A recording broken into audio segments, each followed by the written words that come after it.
privileged. I'm privileged. Okay, that's fine, but why would you see my life as privileged? For one, you're a man. You know, most people commit suicide are men. Most people who work in dangerous workplaces are men. Most people who fight in war are men. And who set that system up? Men. I used to think this was the best mic drop moment. I worked at a fast food restaurant in high school, and I remember this one time this customer came up to me and he had his burger in his hand and he was like, "Look at that picture of the burger on the wall. That burger has a much larger patty than my burger does." I was 16. I had no part in the marketing decisions made by this corporate chain. I had no power over food portioning or advertising or pricing, anything like that. But I still apologized because there was just all of this anger being directed at me, and he was still upset, as if I had personally masterminded a conspiracy to shortchange him of this pinup burger that he saw on the wall. But in his mind, I represented the system that wronged him. This is how men are treated when we discuss systemic issues. Feminism is quick to say that the system hurts everyone, but there is a huge difference between saying men are hurt by the system and saying that most men are severe victims of it. The first implies that they benefit overall, but there are some downsides, while the second acknowledges that most men have never had any real control over the system that exploits them too. Feminists claim to advocate for men because they see that the system they've labeled as the patriarchy harms everyone. But the depth to which men are hurt is not understood by the feminist movement. Their analysis of male suffering is shallow. If feminism truly cared for men, it would care about men in the way that they need to be cared for right now. If feminism truly cared about men, its activism would look radically different.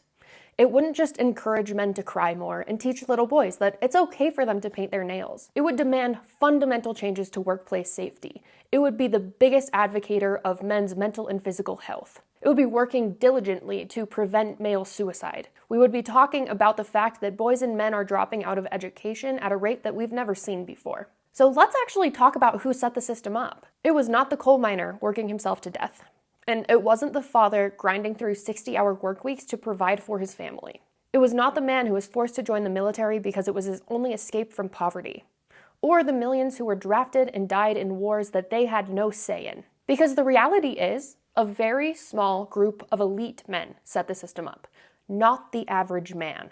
The vast majority of men have never had any control over the system that also devalues them. They were born into it in the same way that women were.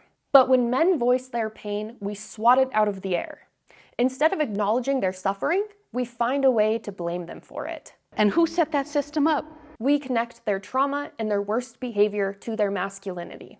Rather than understand where the symptoms are coming from, we label their masculinity as toxic. We don't want to look at their pain.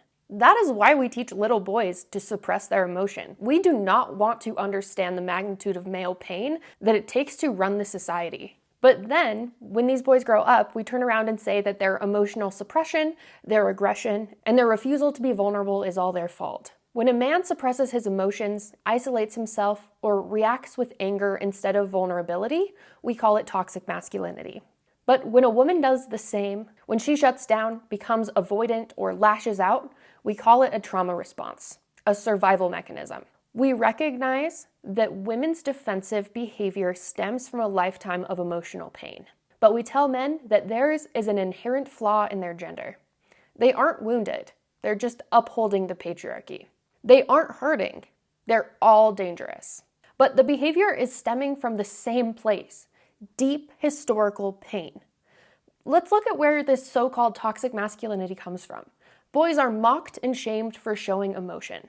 They're taught that their worth is based on what they can do for us, how much they can produce. Many are physically disciplined, bullied, or hazed into emotional numbness.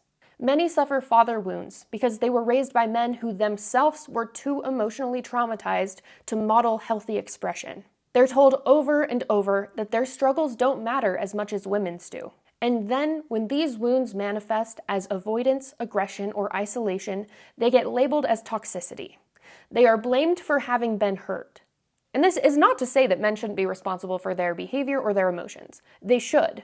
But by calling it toxic masculinity, we're vilifying their identity. We would never do that with any other group. We have spent the last 10 years being so careful about what to call different groups so as not to further marginalize them or have other people develop a negative perception of the group.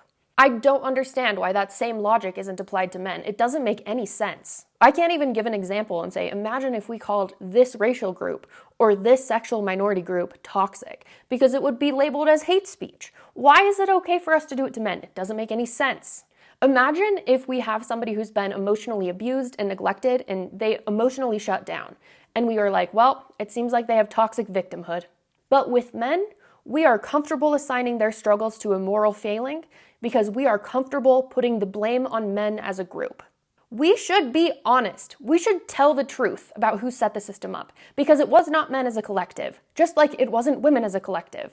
The people who shaped these systems were not acting on behalf of everyday men any more than they were acting on behalf of everyday women. The people who shaped the systems were the people with the most capital. They were the ones who needed a disposable workforce, obedient soldiers, and an emotionally repressed labor class.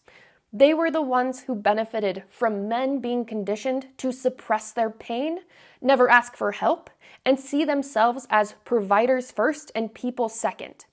And yet, instead of directing our frustration toward the powerful few who built this machine, we blame the very men crushed under its weight. If this man had brought up some points about women suffering, it would have been met with sympathy. But because it was about men, the response was a punchline. We don't see men as human. We see them as perpetrators of a system that sees them as disposable.